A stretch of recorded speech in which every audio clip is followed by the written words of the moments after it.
This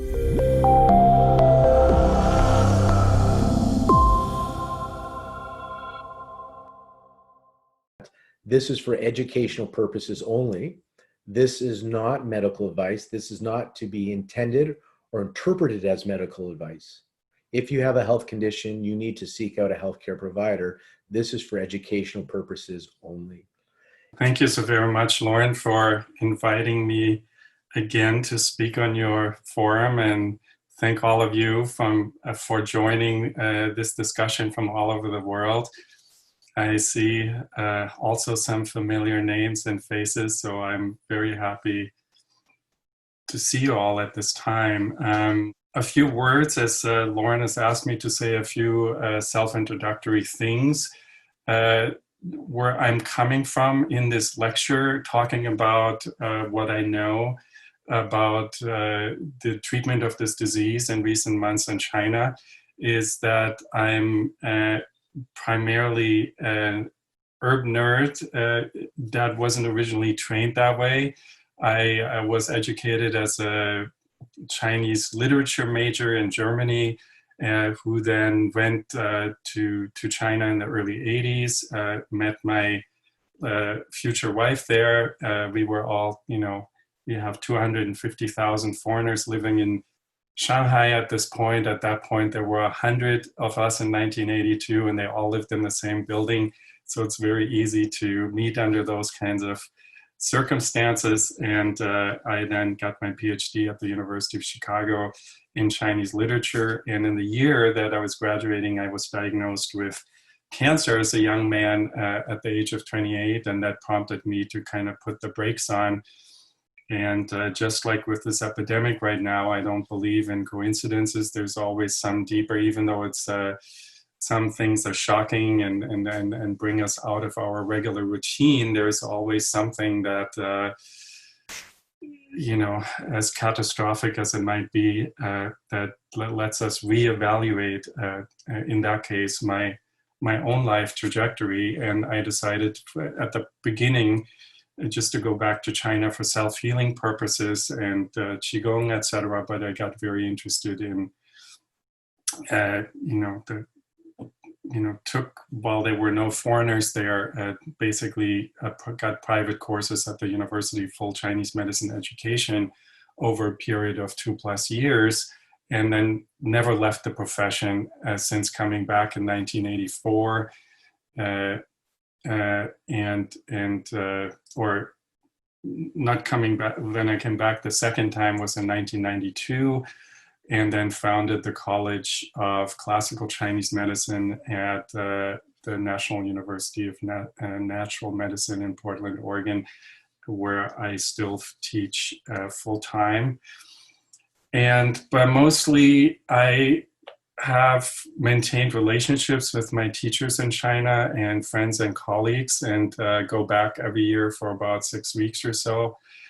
For the last 30 years, and those people are like family to me, and I'm in touch with them basically every day with one person or another. So that's kind of more from, there is some academic knowledge I can pass on, but there's also lots of just kind of atmospheric knowledge from what WeChat, etc. So the basic message I want to pass on, because this is the message that happened while we didn't have any COVID cases here, but started coming out of China as early as in February, is that Chinese medicine's methodology of Bianzheng Sizhi, of differential diagnosis for this disease, works just the same as for any other disease. It's not some kind of extraterrestrial thing that where all of a sudden you use the pulse pattern and symptoms, and your acupuncture treatment, your herbal treatment doesn't work. Quite the opposite. It is contrasted, however, by this, this anxiety and not knowing and spinning of the wheels of Western medicine in China as well as over here. So I think this is a moment of opportunity for seeing, what is the nature of our profession, particularly history of our profession, because I believe that revisiting the classics, starting from the Neijing itself and going on to the Shanghai Lin, that those were all written before the background of epidemics. They weren't like, sports injuries or you pull a tendon or so. It was all for serious types of diseases. And so books like the Shanghai Lin really should be translated as treatise on epidemic disorders caused by cold influences, and so on, all the way up to the Wen Lin, the treatise on epidemic diseases, and the fever school classics, etc. They were all really specializing in the diagnosis and the treatment of these types of diseases. So we'll go into that a little bit more in detail in a moment. And so we, more than at any time, instead of retreating into the background, this is an opportunity for us to do our work, even if it is through telemedicine or so, if we so choose. But our methodology, does work. Of course, if you work through the telephone or through the video consult, then you would primarily need to work with herbs or teach the patient how to do acupressure on themselves. One reporter I greatly treasure is the New York Times reporter Nicholas Kristof. He also comes from what has become my home here, Oregon originally, and then is of course specializing in the Southeast Asia reporting. But a week ago or so, there was a video special where he visited the front lines in New York City hospital, and that was about the same kind of stuff that my friends who were in the hospital, Dr. Ding, Professor Liu Li Hong, they're very close friends of mine, working in COVID wards in Wuhan, told me exactly the similar kinds of stories. You have this, tremendous amounts of technology and this hierarchical system where people are trained very in a sophisticated fashion and now fighting a battle, and it's very fine-tuned machine, as chaotic as it might have been. But he was like, of course, full of praise for the people who are risking their lives every day and are very professional. But he also, it's a very difficult thing to intubate somebody, to put him on a respirator, but particularly after hearing for months and months that the solution is to have millions or hundreds of millions of dollars to buy more respirators, to have that be the answer on the news, and then seeing that once you actually put people on the respirators, that 90% or so actually don't make it. So that was also in his report. So in the face of this situation, to have an instrumentation, both diagnostically, theoretically, as well as therapeutically, have that at your fingertips, that can explain a lot of these things that we see every day in the news. Why do people get weird rashes? Why do people get neurological symptoms? Why do people get shortness of breath? Why do people seem to have pneumonia, but you treat it like a regular pneumonia, it doesn't work? Why do some people have no respiratory symptoms, but they keel over and die, and then you discover blood clots? Those are all things that can be completely explained through the academic and diagnostic lens of our profession, in some instances as early as, in great detail, almost 2,000 years ago. So this is a moment to kind of better understand our profession, better understand some of the strange lines in the classics that we couldn't make sense of. Like yesterday, I was teaching a class on the pericardium, and there was I think it was PC 5 or 6 or so, the indications and the ABCs of acupuncture, the Zhenjiu Jiaijing, where the patient has a high fever, has enormous chest pain, and they laugh and they cannot stop. That is something that we've never seen a patient like that. And we see these things in ancient classics, but now that we're in the middle of this epidemic where people are not only having upper respiratory infections as severe as they might normally be with a regular influenza, we see where things go to the nervous system and where people exhibit strange behavior like mentally confused, seizures, and maybe uncontrollable laughter, even though there's nothing to laugh about. You know, that is sort of a definitely a neurological thing and a sign that the pericardium, fire organs, are involved here, and we can't just look at the metal lung and use simply diaphoretics to deal with this disease. So, and then, of course, both in China as well as here, we see this focus on, you know, everybody's racing to develop certain drugs or maybe a vaccine, and until then, we all need to stay inside. Every day goes by, we see how the reality of that is becoming more and more realistic, and unless we want to stay for years inside, and we see this already in China, where for political purposes, okay, we all back to normal, and there is, you know, things now stuff is happening in the United States, and look at them. This is, you know, aggressive social media campaign that are, if not promoted, definitely allowed by the government. There's any post that doesn't suit the flavor gets within 5 minutes gets taken down, but those things don't get taken down, like the virus originated in the United States. And, you know, we barely had any dead people, and there's like they're dying like flies in the West. And, you know, it's maybe because metal element, Western people simply have weak lungs. Those are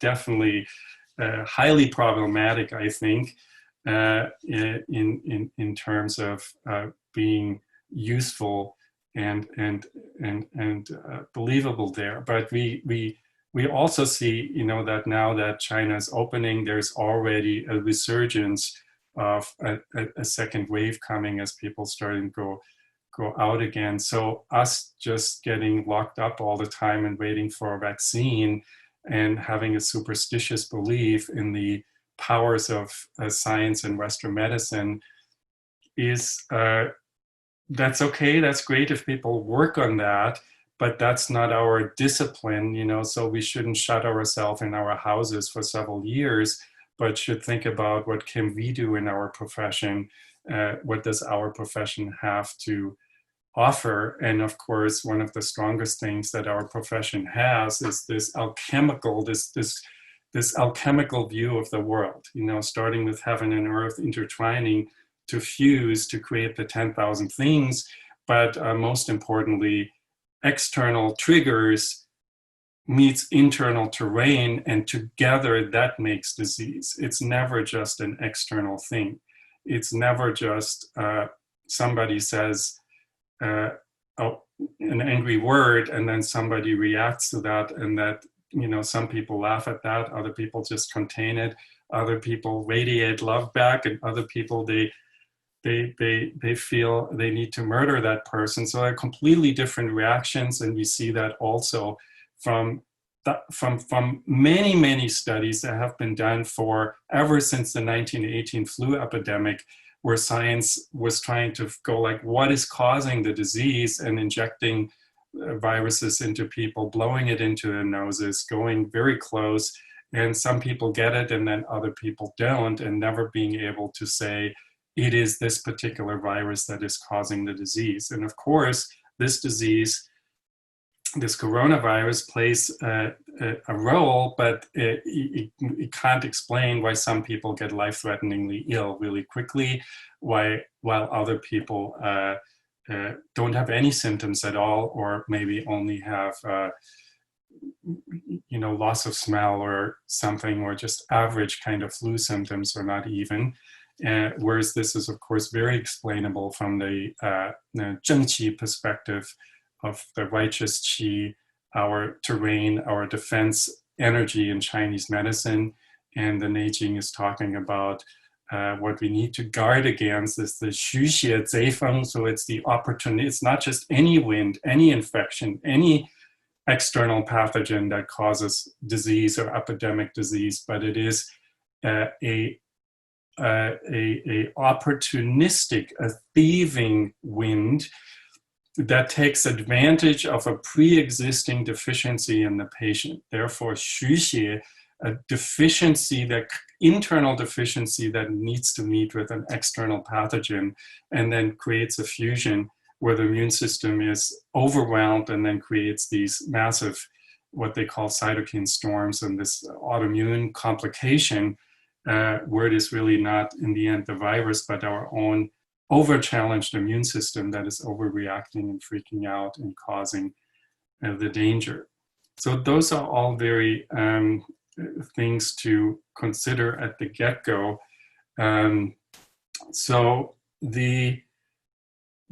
Let's start by going into the, and this is, my dear colleagues and friends in China, like especially Dr. Liu Hong,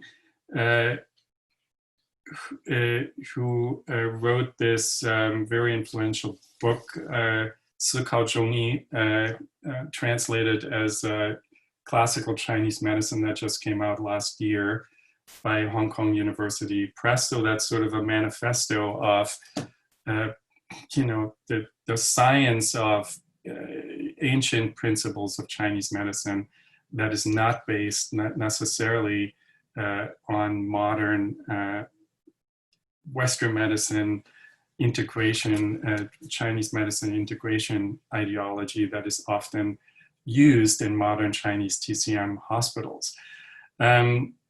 So he and other people, including some of the materials that me and some of my colleagues have translated in recent weeks, and that's up at that COVID page on classicalchinesemedicine.org, they point out that many chapters in the Huangdi Neijing, the Yellow Emperor's classical medicine from more than 2,000 years ago, are relevant, specific for the treatment of epidemic disease, specifically chapter 69 through 74, where the Wu Yun Liu Qi are discussed, the kind of 5 energetic influences in the heavens that then cause 6 different weather patterns on Earth, where there's constantly certain influences in excess and deficiency in a 60-year cycle. And in there very specifically is the word 不时之气, I believe it is, which means unseasonal energetics. So that means what creates the temporal terrain for an epidemic to develop is when it's wintertime and should be cold, but now it's warm instead, or when it's springtime and it should be warming up, but it's getting cold instead. And this is, of course, what we had this year, because in the 60-year cycle, this is the year that is most vulnerable, most strange in the wintertime. I'm not so much of a Wu Yin Liu Qi expert, so I can only point that out what my colleagues who know more about that have said, both in the United States as well as in China, is that the energetic characteristic of this year, which is last year was the year of the pig, right?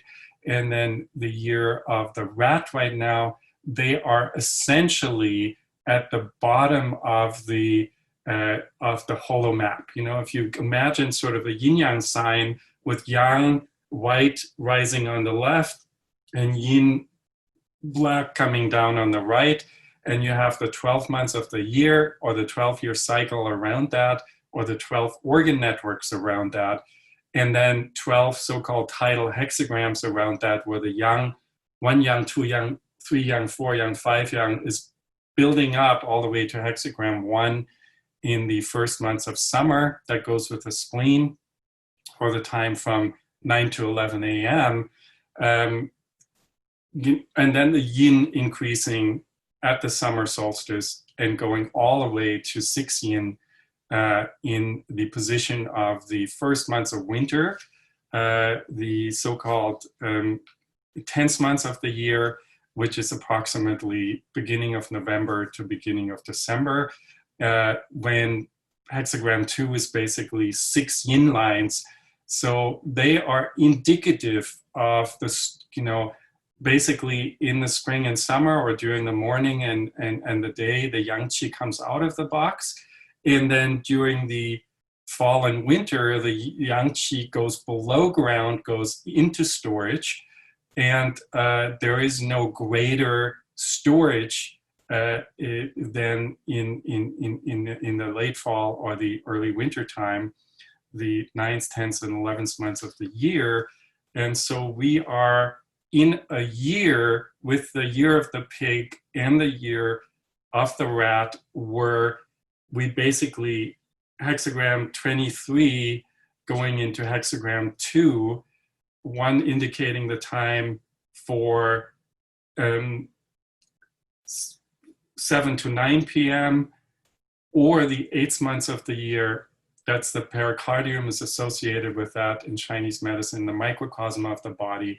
And then the triple warmer, which is hexagram 2, 9 to 11 p.m. And then, of course, going into the hexagram 24, which is indicative of the return of the yang qi, but in the year of the rat that we're in right now. But basically, all three of those, but with hexagram 2, with going with the triple warmer, is a symbol that this entire time, especially the end of last year, particularly the winter time, was a time when normally the yang qi should be in a state of storage. That means all of the warmth is below ground. So the winter should be colder than any other time because the yang qi is more solidly stored than any other time. However, because of the special complication of what other guest qi there was and where the heavenly stems were, etc., we have a situation where last winter, at least certainly was true in Oregon, was warmer than any other time. We didn't have snow. I live in the Columbia River Gorge, granted not very high, about 720 feet high, but I'm only 45 minutes away from Mount Hood, where the national ski team very often is training, because it's one of the very few mountains in the United States where you have snow all the way on the glacier into the summertime. So we get at least 3 days of snow or so in the winter time. There was no snow, no ice during the entire winter, because there was the kidney of nature didn't do this good job to pull the yang qi into a state of storage. And it was floating and hovering at the top. And that then can, of course, so that was one unseasonal type of qi. And then we're coming into the springtime, and which should be warm. And instead of getting warm, yes, there were a couple of days and the flowers started to bloom, and they're in bloom right now, but where we had weeks and weeks of hail in April. So it was the opposite, that we got this kind of a cold time in the spring and the warm time in the winter time. So both of these were the beginning of the year of the rat and the end of the year of the pig, very unseasonal. And the Neijing lets us know right away that that is dangerous for the development of epidemic diseases. Of course, particularly pig and rat, in the system of 12 meridians, they would go specifically with the Shaoyang organs, triple warmer and gallbladder. And I find from where I'm sitting and what I'm observing, particularly in this country, that whether it is regular flu, at least in Oregon, we sort of underprivileged state, there seems to be no testing available. Even if you send people, there is never any, stay home, you're not sick enough. So nobody knows, whether they've been exposed. So we just go do our regular thing, COVID or not. We treat you based on the symptoms, since we're not in the business of treating any specific viruses to begin with. But we also seeing people, of course, or hear about people that get treated with Chinese medicine in New York or so that have been COVID tested positive. And so there we find that the Shaoyang, no matter what people have, the Shaoyang component is in common in all of those.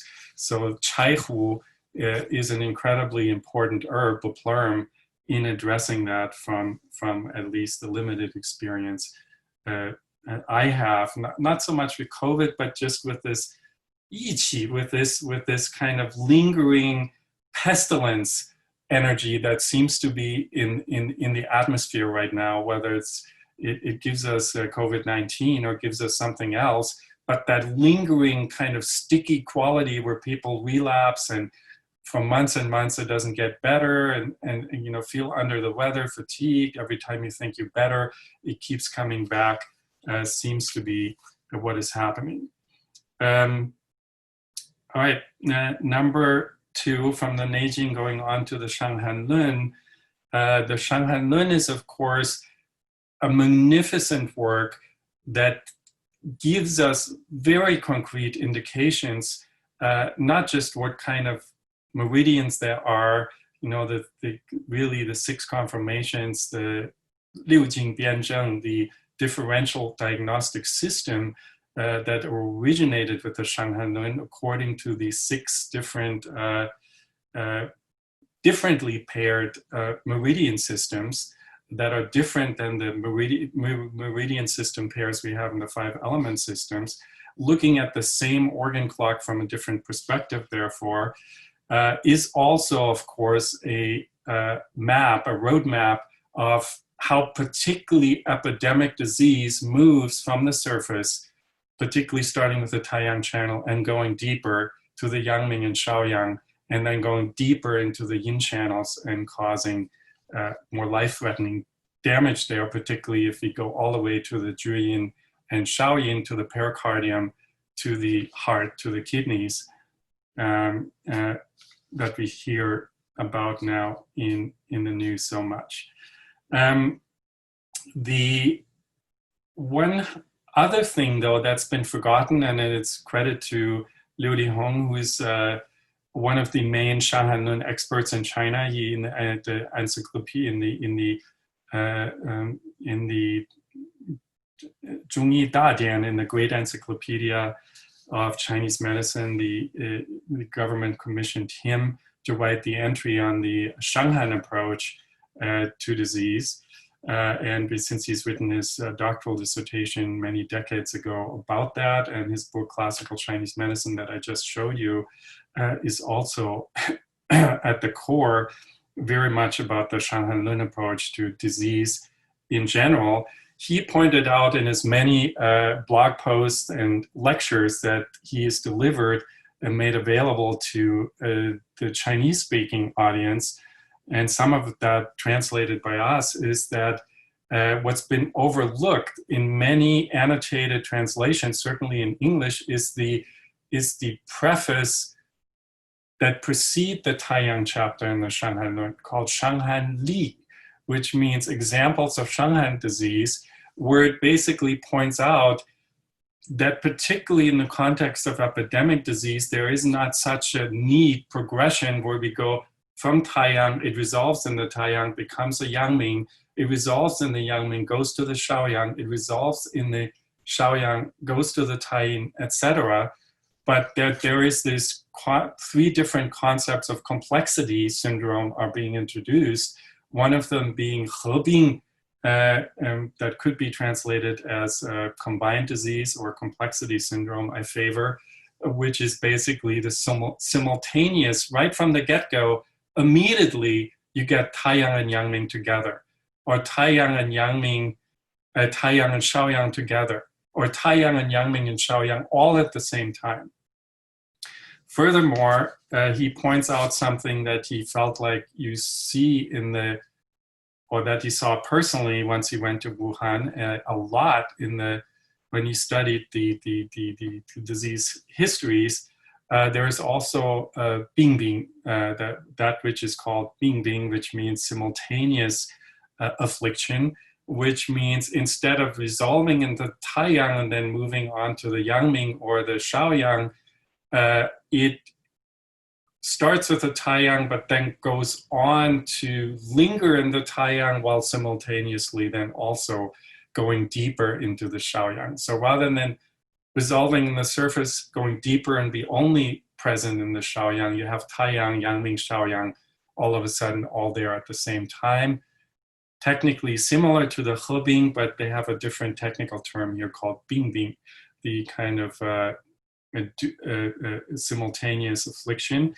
And then there's finally Lianggan, which means dual affliction, and that is specifically referring to yang problems and yin problems being present at the same time. So you have maybe Taiyang and Yangming at the same time, plus Taiyin, maybe Juyin, maybe Shaoyin involved at the same time. So if yin and yang channels together form a complexity syndrome, then the word for that would be Lianggan. So he kind of,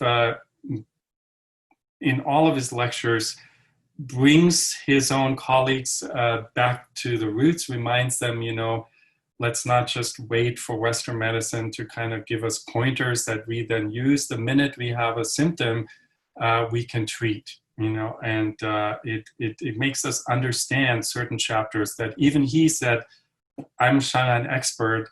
In a certain way, it doesn't get any more expert than that. I never really I did read the Shanghai Lin chapter. I never fully understood what it was talking about, but now I really do. I personally also found, and these are mostly articles coming out of the Shanghai Southeast China region, sort of more the kind of damp heat kind of region that favors fever school approaches. Dr. Liu Linhong, of course, is a disciple of the so-called Huoshen Pai of the fire spirit school, using cinnamon, ginger, aconite, working with these more warm and aromatic substances that he felt were helpful in the treatment of this disease.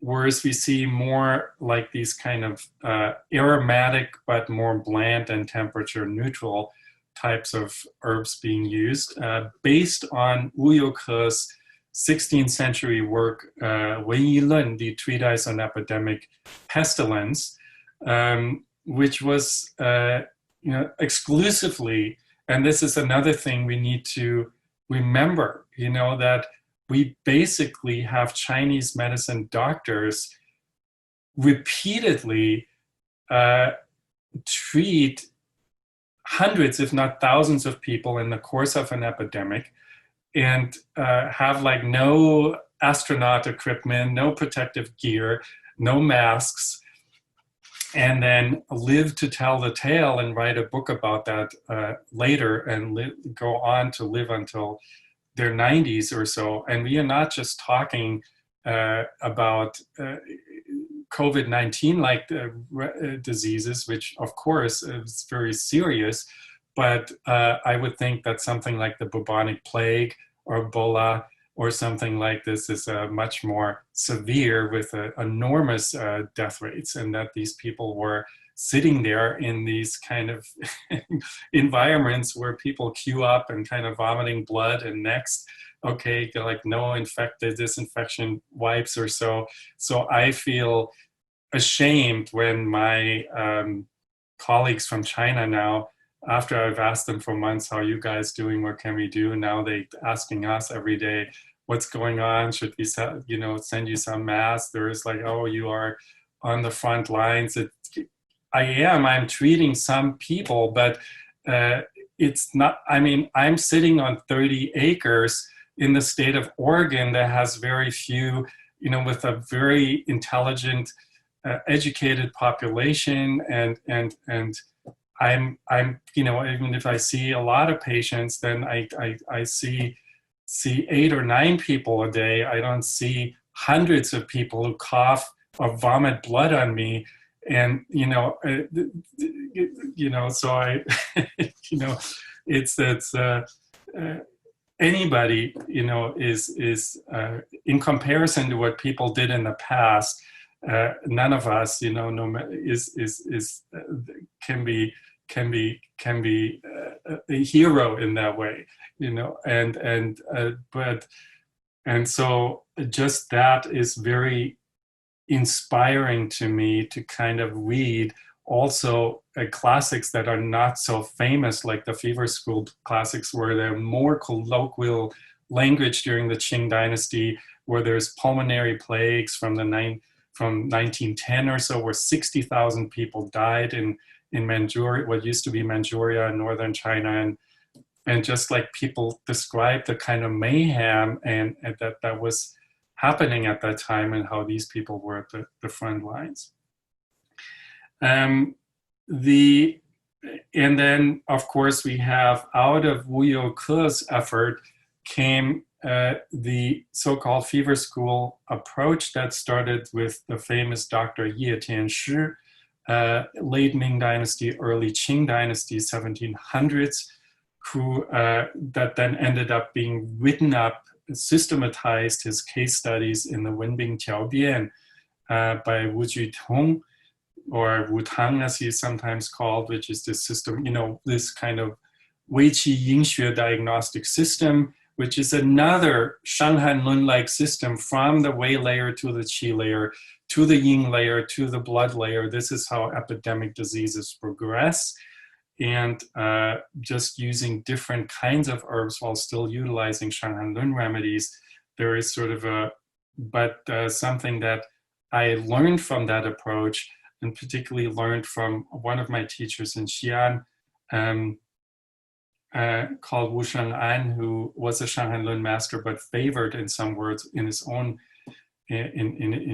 clinical practice herbs that are bland and aromatic, so that those are mostly fever school herbs, like in Yin Qiao San, that you can give to children. They're very safe to use. It's not like ephedra, ma huang, but they can solve serious diseases like encephalitis, meningitis. We have lots of reports of that, about that from the past. So I think the Fever School, there's lots to learn, particularly since their specialties treat epidemic disease, in some cases with some very food-grade kind of approaches that don't immediately harm your stomach very intensely. Another thing we can learn from is, of course, that this is not the first coronavirus epidemic. We had the SARS in 2003, 17 years ago. And we have the efforts of Deng Tietao, who lived to the age of 102 or 3, just passed away in the spring of last year, and who I visited with some colleagues to speak about his experience in the epidemic. You can also see sort of an hour and a half visit with him recorded on video. We made that available for free to honor him, but also to make some of his, in his own words, available what his experience was in the SARS epidemic, at least. And one of the papers that we've put up online is this here, that comes from Shanxi University of Traditional Chinese Medicine and Pharmacology, a paper that's in English translation entitled A Discussion of Traditional Chinese Medicine Diagnosis and Treatment Approaches to COVID-19 based on the experience of Chinese medicine expert Deng Tietao during the SARS epidemic. So this paper is up on the COVID page at classicalchinesemedicine.org, and has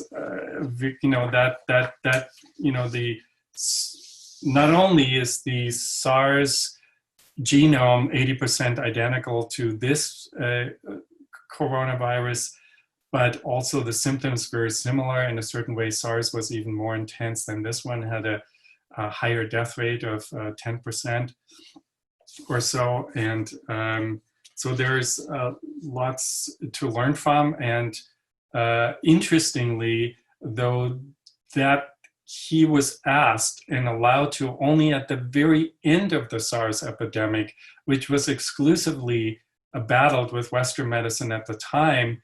And I remember that very clearly because I was slated to bring a group of 30 people to China, and my university president at the time didn't allow us to go. And but so I could just stay up on the news all the time until it finally blew over, and we went. Since that was, you know, we went in the summertime. But so he documented in the late stages of this epidemic that while people were dying in great numbers in the hospital, a Western medicine hospital, that in his hospital he achieved the three nothings: no infection of hospital staff by taking preventatively Chinese medicine herbs.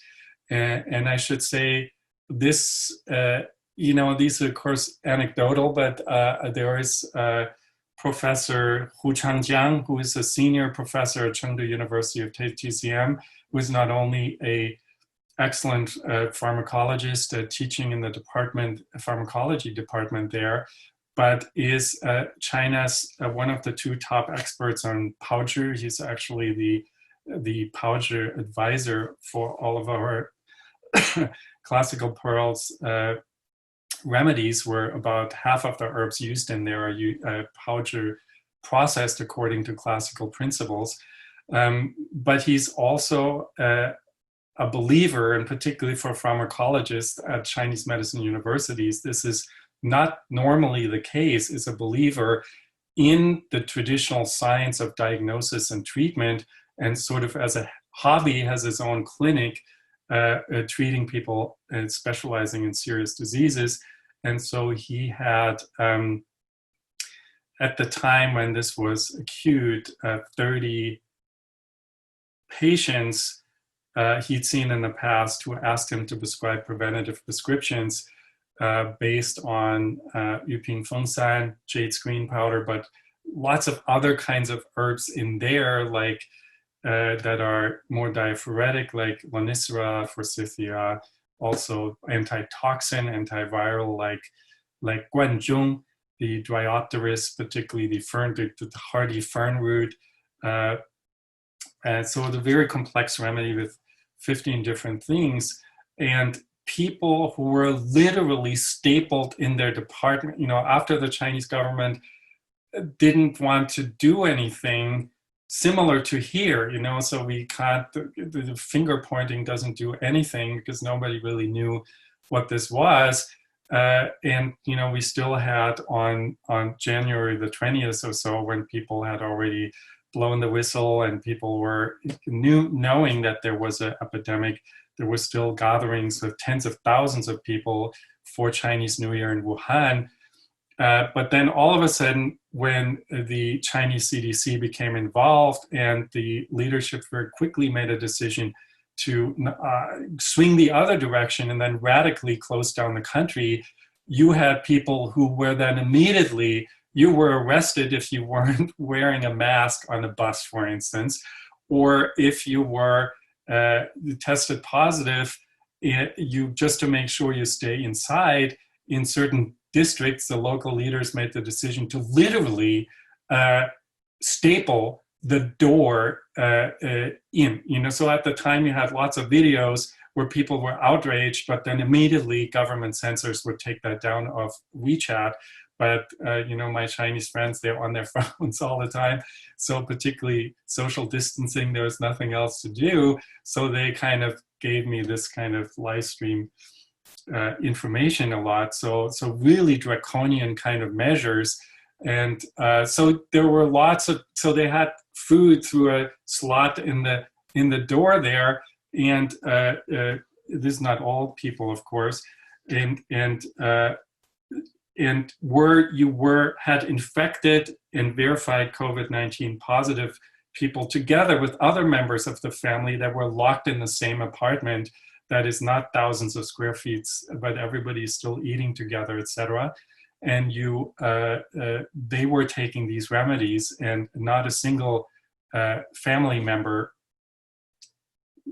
based on somebody who is an academic, is in his 60s, is a very trustworthy individual, said got sick from that. So we know that this is completely plausible, not just at Deng Jietao's time, but also nowadays. The second nothing was nobody got worse.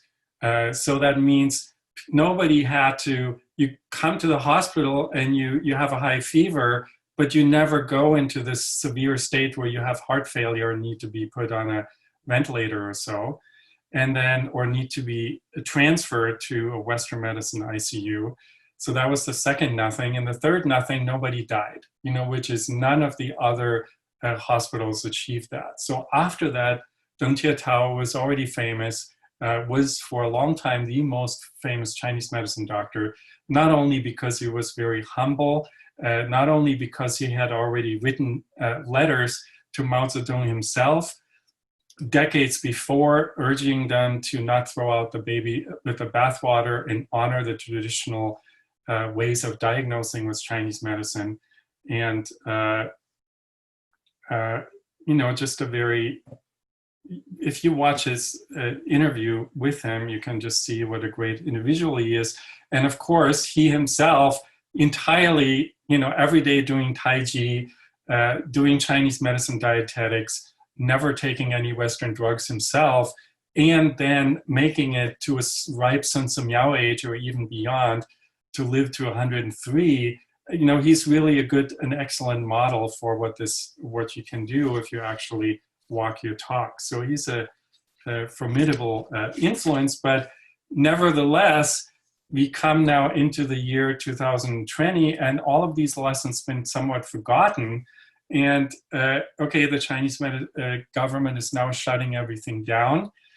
And a person called Zhong Nanshan, who's sort of the equivalent of Anthony Fauci here in the US, comes on board, who experienced the SARS epidemic. He's a Western medicine epidemiologist, but his daughter got SARS and was actually saved by Chinese medicine. So in the beginning, there was still, again, only Western medicine used, but because of Zhong Nanshan's personal experience with the number 3 or 4 edition, remember that everything in China is political, whether it's poetry or medicine, there needs to be one standardized approach. You can't just say, I'll do this and I'll do that. So even in Chinese medicine, which is supposed to use differential diagnosis, there was one government approach. Every hospital needs to treat these people like this.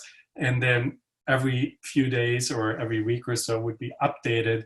Version 1, only Western medicine. Version 2, only Western medicine. Throwing like anti-AIDS drugs, antiviral medication at patient doesn't work. And then starting with version 3 or 4, starting to use Chinese medicine, standardized Chinese medicine for the most part. In the beginning, just 1 or 2 remedies that then got expanded to more and more remedies in version 5, 6, and 7 in different stages. So it got more sophisticated, and particularly one remedy that's been lots studied, and you can look that up. It's called Qing Fei Pai Du Tang, which is clear heat in the lung and push out toxin decoction, which is an incredibly complex remedy with 17 or 18 different herbs that actually does use Shanghai Lin formulas for the most part, but then uses them in ways that you would not normally use them, namely by using the Yangming remedy, Ma Xing Shi Gan Tang, ephedra, apricot seed, gypsum, and licorice decoction, together with the Shaoyang remedy, xiaochaihutan minor pleurum decoction, together with Wuling-san, which is arguably in the Taiyang chapter there, but is a more internal, usually used as a diaphoretic, not a diaphoretic, as a diuretic remedy. So sort of a smorgasbord of Taiyang, Yangming, Shaoyang all at the same time together, but we've already heard from this kind of Hebing, Bingbing, Lianggan approach that this is indeed what is you know, what the characteristic of this epidemic is, not just in the past at Zhang Zhongjing's time, but in the case of this particular virus. They put up lots of, in most cases, these people were now treated with Western medicine plus Chinese herbs at the same time. And so we see lots of studies now that are like, how is Western medicine by itself, and how did these people fare that did the standardized Western medicine protocol at the same time? And very clearly, they are doing better. And I personally more interested in what happened for political or necessity reasons, perhaps because there were so many cases there. And I simply, you know, this is, of course, I'm not an expert on that at all, but the numbers that come out of China are absolutely to be taken with a grain of salt. You know, as I said, so many things in China are political, even poetry is political, and certainly reporting of disease numbers, you could see if it was like, oh, let's think of opening, the official disease numbers went down. Oh, let's think of, oh, it's more serious again, we need to keep closed. The official disease numbers then went up or so to fit that official narrative. So I think as time will progress, we'll see, because it's not possible that you have, you know, not closing down for several months. We know now this virus has been in China since September, and it wasn't closed, you know, there was in circulation for 3 months, similar to what it was in United States, where, you know, beginning of January, before we only now in April are starting to do distancing. And you have this enormous infection rate and death rate that's not possible in a country that has 5 times as many people to have so many less infected people than here, you know. So we'll need to wait and see what comes out of that. But I personally interested as a Chinese medicine physician is how does Chinese medicine does on its own. So there were few places, so-called Fangqiang Yuan, which was rapidly erected, so-called container hospitals, where it was all hands on deck, where there was only Chinese medicine crew, and they would use some Western medicine drugs, but there was not a single Western medicine physician. Every Chinese medicine physician in China needs to learn some Western medicine, but they were primarily using acupuncture. They were primarily using Taiji and Qigong, and they were primarily using Chinese herbs. And they were also achieving, and we need to wait and see whether this is indeed true, the 3 nothings, you know, like that no staff members got infected. Everybody mandatorily had to drink Chinese herbal decoctions. Nobody got worse, and nobody died in those hospitals. So that is for, while they're not tens of thousands of people, but they still had 200 staff people and 600 patients or so. That is a relatively large population to be studied, you know. So while they were primarily using a more standardized approach, you know, as recommended in government editions 5, 6, and 7, that you can see some of, particularly in the article here that is entitled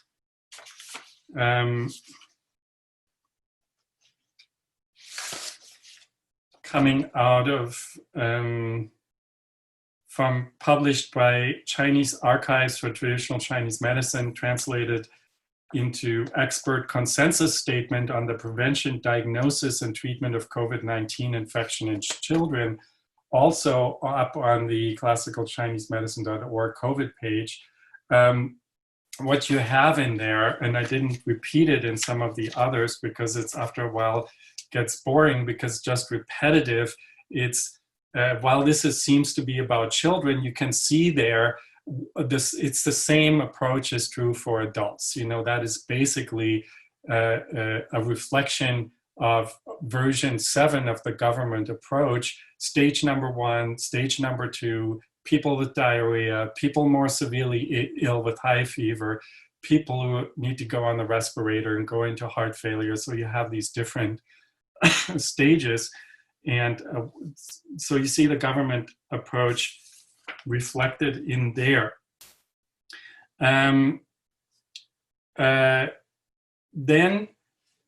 we have these reports of more from my friends, and they are less numerous because you can't Google them, because these are extremely restricted, because basically you have so-called 民间医生, which is folk physicians, meaning private physicians that go and volunteer to go into the front line, into Wuhan, and finding this extremely difficult because you can read in this very heartfelt and incredibly detailed report. It's the transcript. We've been working day and night at the time several weeks ago to put this together. The transcript of and translation of his video lecture that he delivered to his originally faculty and friends at his alma mater, Chengdu University of Traditional Chinese Medicine, where he got his master's degree. A 2-hour lecture online delivered from his hotel room in Wuhan, entitled The Role of Chinese Medicine in the COVID-19 Epidemic. So while that's also up on the COVID page of classicalchinesemedicine.org and is like a good 25 pages long, and you find a link if you want to see Dr.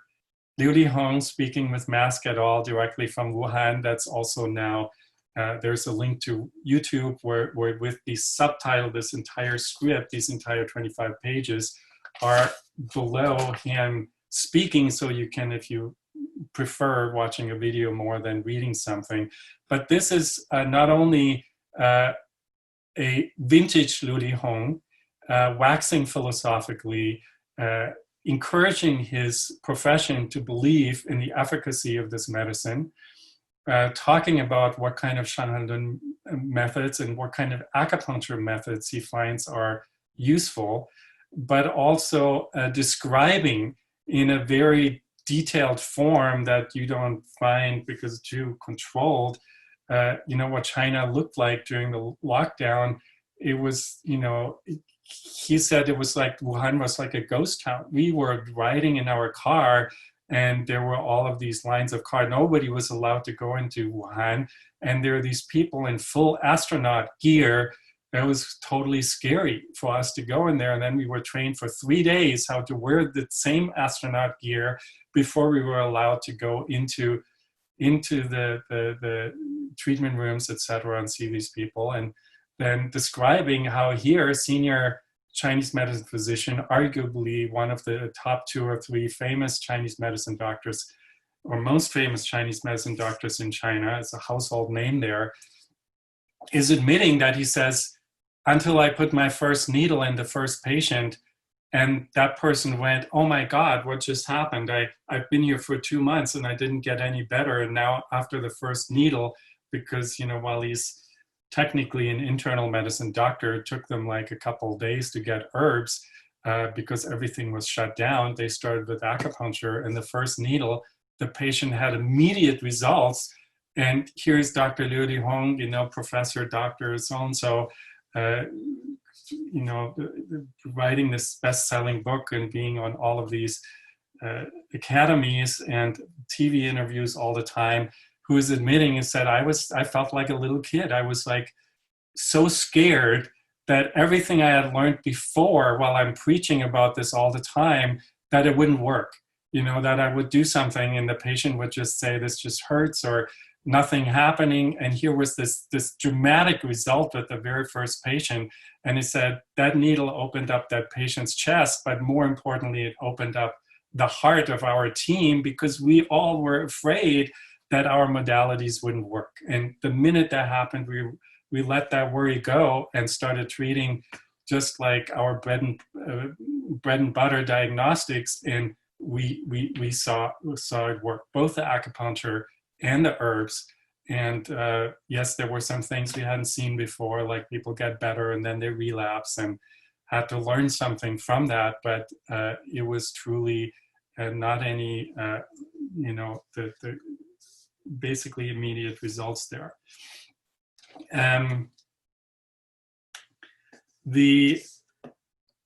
So he's also talking about going deeper in his later writings about don't just fixate on the virus. After 5 weeks being in the hospital, being in quarantine, it was just as difficult for him as a private doctor to go out of Wuhan as going into there. He's then writing about saying, what does this virus mean? We need to have a different approach. Like Lauren was saying at the very beginning, this is not, our profession is not in the business of identifying certain viruses and then killing them off. It's about finding a syndrome approach that is based on what's the climate this year, what's the atmospheric energetics, and how does that go together with a particular pestilential qi that has a common characteristic.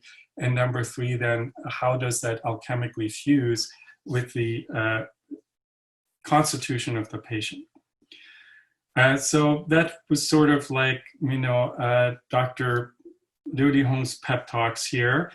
And then you see, if you're interested more in the fever school approach, you have a great summary of that in this article called The Dampness Epidemic, Exploring the Clinical Characteristics of COVID-19 in Shanghai, also up on the same site, which is basically, I left the treatment experience out because it's just a reiteration of what is in that COVID in children approach. But this article is spending considerably more time in exploring the background of COVID from an epidemic writing and fever school perspective, and is rather than approaching it like from a herbal complexity syndrome perspective, as Liu Lihong did when he discussed the Shanghai Lin approach, saying this disease is basically a combination of cold, particularly of damp, like the whole title is The Dampness Epidemic, right? This is something you've all heard by now already, how this pathogen, everybody is damp on some level, and that's why it's this sticky and hard to leave. And then on the basis of this dampness, there might be stagnation, and there might be heat or damp heat, and of course there is the complication of du, which is toxicity. So you can't just use diaphoretics, you can't just clear heat, but you need to use particularly antitoxin herbs. Toxin means life-threatening, potentially super quick developments, etc. And then it's talking about the importance of complexity. In addition to talking about this complexity, is the importance of talking about in stages. So at the very end, I want to talk a little bit about my own experience here in the US, while again, because of the limited amounts of patients we see here ourselves, can again only talk about some of my students or telemedicine with people in New York and the people we see here with symptoms but not confirmed. But I find that particularly one thing that is extremely important is this complexity. So you can't use a regular remedy like guizhi tang or ma huang tang or gugen tang or xiao chai hu tang or simple yin xiao san to treat this disease in the Taiyang or Shaoyang layer, but right away you need to something that's much more complex. And I find there is 3 categories that are important. And the number 1 category is the Taiyang Yangming category that includes some Tai-Yin aspects, and that would be the category I would classify as using aromatic herbs that have a diaphoretic effect and kill the snake. And that term, kill the snake, or Sha She Fa Biao, kill the snake with diaphoretic herbs, you find in my writings about Gu syndrome. And so the Jiajian Suhe Tang, where I've lectured and written about, modified perilla and mint decoction, which is a specialty decoction from the Qing dynasty, later then turned into these formulas, thunder pearls and lightning pearls, that we've been using a lot, is for this approach. Like I personally thought we had a 2-year supply. All of a sudden, it's dwindled down to a 2-month supply. So this it's created panic, because you can't get any. Your factories are working again, but there are no planes coming out of China. And so it's extremely difficult to think about, sending planes through Arab countries, and you just be able to make sure we and other companies have enough supply for that. But I indeed find the Gu syndrome approach extremely useful.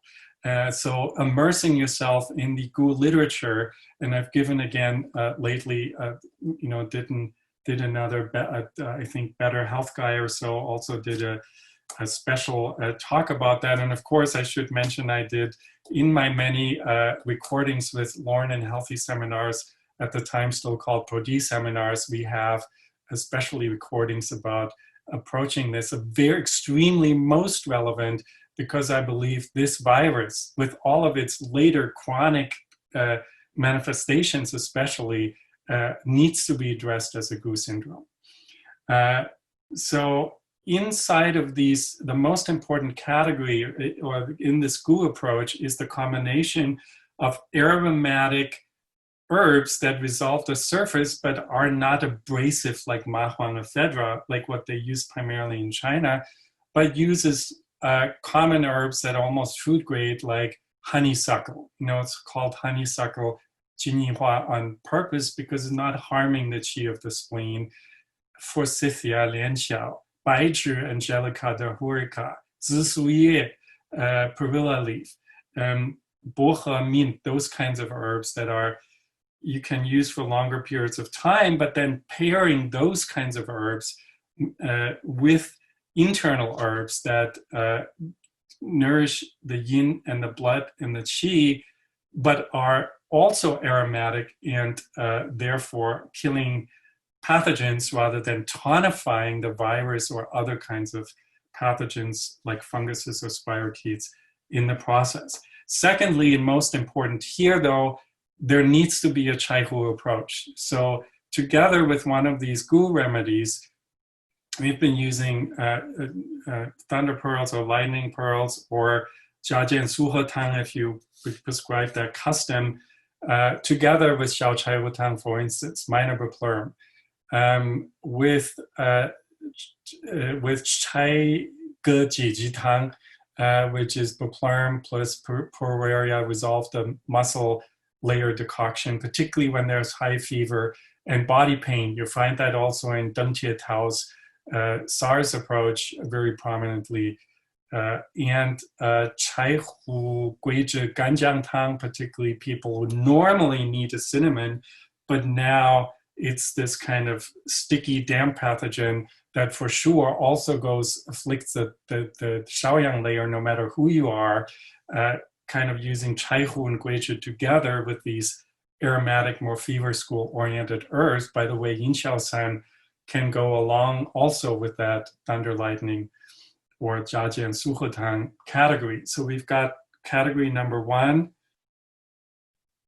aromatic herbs that resolve the surface, that you can take over longer periods of time, that kill parasites, though, that are deep in the blood, that can cause damage to deeper organs, and are tonic at the same time, mostly addressing Taiyang, Yangming, and Taiyin at the same time.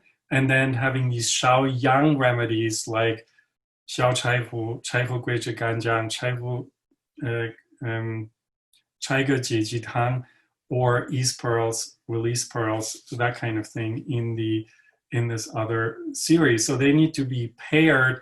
And number three, and I'm particularly, at the beginning, I didn't really know what that was a part. I was mostly by just feeling pulses, which is a kind of too high pulse in the kidney position, which is usually an indication of kidney deficiency, where you need to, and I wasn't until I read Liu Lihong's papers there about, how in the Wuhan Liu Qi system, the kidneys are compromised and are not storing. So it's almost like everybody right now, because of general atmospherics, is kidney deficient, and the energy is hovering above, and therefore also energy comes up here, and everybody has the chest oppression symptoms.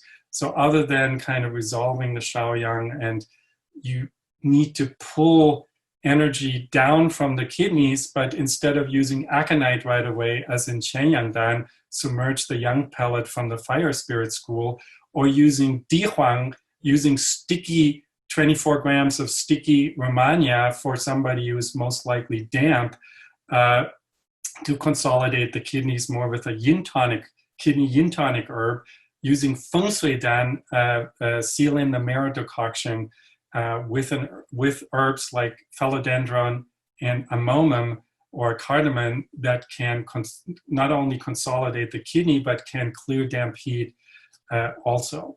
So we've been using things like like in terms of gram amounts of, or capsule amounts, sort of using 3 Xiao Chai Hu with 2 Jia Jian Su He Tang in the form of thunder or lightning, plus 1 Feng Shui Dan, and then using that not twice, not once, not twice, but 3 or 4 times a day, even throughout the night, and then feel like that people's fever very often gets resolved during the night, and people instantly start feeling better.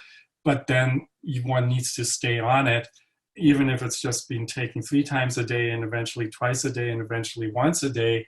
Having that be taken almost over a whole month after you had a serious disease, COVID or not, you feel like this is intense, and I have this, telltale symptoms of tightness in the chest, etc. But you can see, with that rather than people getting worse and worse, they get better and then stay the same, and you need to stay on it. But it's not this dramatic kind of tanking and then cytokine storm and having these massive autoimmune kind of complications. So you can observe that at the, at the classicalprose.org support forum, where there is lots of literature, also people asking questions. If you want to know more, how much, when, how many, those kinds of things, we don't have the time to go in here, but there is sort of more information about that there. And of course, you can ask additional questions there, but just to point out additional support there from our side, or from me personally in the future. The one thing that I haven't seen is because we're trying to avoid getting the patient to that state, and of course those people are all in the hospital where it's probably not allowed to take Chinese herbs or other natural medicine modalities. But theoretically, these complications of why are there blood clots? Why is there kidney failure? Those are typical kind of Shaoyang disease, Taiyang Shaoyang disease, Yangming disease, collapsing into the Juyin pericardium and now becoming life-threatening. And now you're getting yin and blood layer problems from the fever school diagnostic perspective. and you then need to use other and have Shaoyin issues as well. So you need to start using aconite perhaps, need to move the blood with danshen perhaps, and get Shulao symptoms, maybe these kind of wasting symptoms. You use maybe stuff like Dahuang possibly when there are blood clots or so, but those are patients we don't have experiences, but just looking at the, or heart pearls in the, but these are, our job is not treating those kind of patients. Our job is more preventing people, whether they have COVID or not, to take into consideration what is the damp and the Shaoyang characteristic of this pathogen at this particular time, and how does it interact with the specific patient, and then treat them individually, stay on top of it, prevent that, and cause sort of a three nothings, and then more academically ponder what one would be using with Chinese medicine. And something that we see already is there is a huge role, of course, of Chinese medicine, even more so, is in the chronic recovery. If there is like 50,000 dead people out there, means there is hundreds of thousands of people who are recovered and now have chronic lung, heart, kidney damage, where Western medicine says that'll always stay like that. I've seen a report from Innsbruck of 6 healthy Navy divers who all had mild symptoms, but had these glass shards in their lungs on the x-rays, and they all recovered and went back to work, and now not a single one of them can dive, and their physician says, you have permanent lung damage, you'll never be able to dive. So those kinds of peak, like this kind of fibrosis of the lung, and like myocarditis and kidney damage recovery patients, we will be seeing a lot in the future. And there might even be some of us who will be making a living by specializing for many, many years of treating nothing but that, and having a full clinic. And so remedies that tonify the yin and the qi and the yang of the lung, heart, and kidneys will be particularly important there. But I just wanted to also give an opportunity to ask some questions. And sorry, I've been talking longer than I planned, and there's more to say. And I've tried to jam as much academic, but also hopefully some useful information for you into there. And hand it back to you, Lauren, here. And Heiner, thank you. Thank you very much. So appreciative. And again, you're so busy to take the time. Heiner shared with us many resources, so please do check those out.